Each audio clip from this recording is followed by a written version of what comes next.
every mother and father or brother and sister, like 36 of them, like, where are they?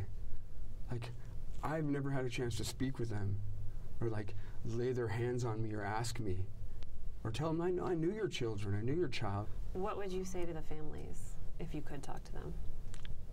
It's not just me, see, like, I got into this with a group of young and old, you know, a group of people, a group of artists. And it grew, and it shrunk, and it grew, and it was morphic because the place was unstable for what everybody needed. So only the diehards stuck through, like, you know, Nikki and Max and Jose and Bob. And in the end, the people that were there were incredibly resilient, and they were getting the payoff of a beautiful space finally that was functioning. Everything was functioning, but we had to know, like, you know, you can't run the microwave with the coffee, with the, you know, you have to, like, it was an organic beast, you know. Mm-hmm. We had to check in with Juan next door. Are you painting a car? Okay, all right, we're not going to, like, play any music right now. Like, the whole building had to become symbiotic, right? Every person in it had to create a relationship. We formed that. Mm-hmm. It got to the point where, like, we're interacting with Boost Mobile, the hair salon, Ben Cannon, the auto body shop. We're all communicating like what we were doing, letting each other know ahead of time, because we all couldn't just do what we wanted to do, because the building would just, the transformer would just explode. It wasn't coming into the building right, you know. But how many times do you tell the landlord, okay, this has to get done? What would you say to family members that are angry? So my answer to that was, I would want everybody in the space to be in a room, in a sacred space, a temple, or out in the woods, or somewhere nice, pleasant. And Lake Merritt was nice. You know, I didn't go to that, but everybody from the space to be present and to be able to have a chance to, like, talk and, like, share their experiences, like what they were feeling, you know, what they were getting from the space, why their sons and daughters would come by and decide to come to an event, that not live in shame, but to show that they were adventurous, that they were seeking out art and culture, that they were living their life. And that's what's been denied, is that they were trapped, and they were lied to and sequestered in this evil place. Like, when the truth is, like, they came from their own free will, they understood what it was. But all until that moment.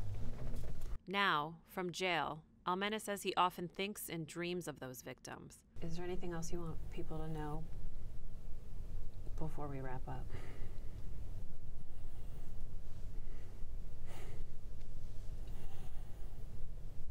Yeah, that I'm afraid. And that I'm surrounded by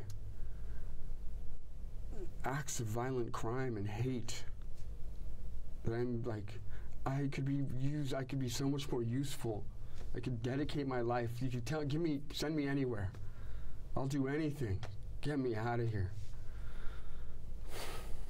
I don't want to be here.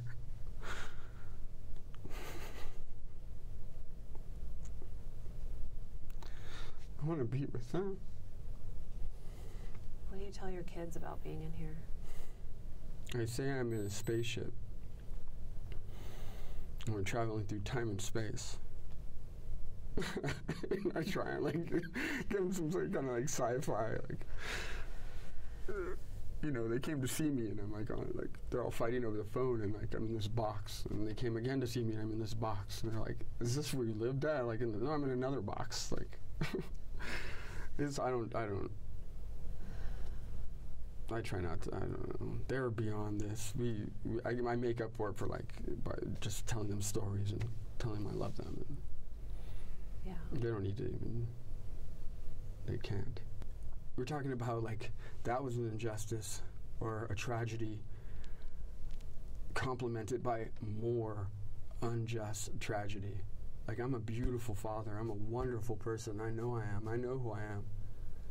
But I've been ran out of town. I've been described as a hateful, malicious, drug-demonized being.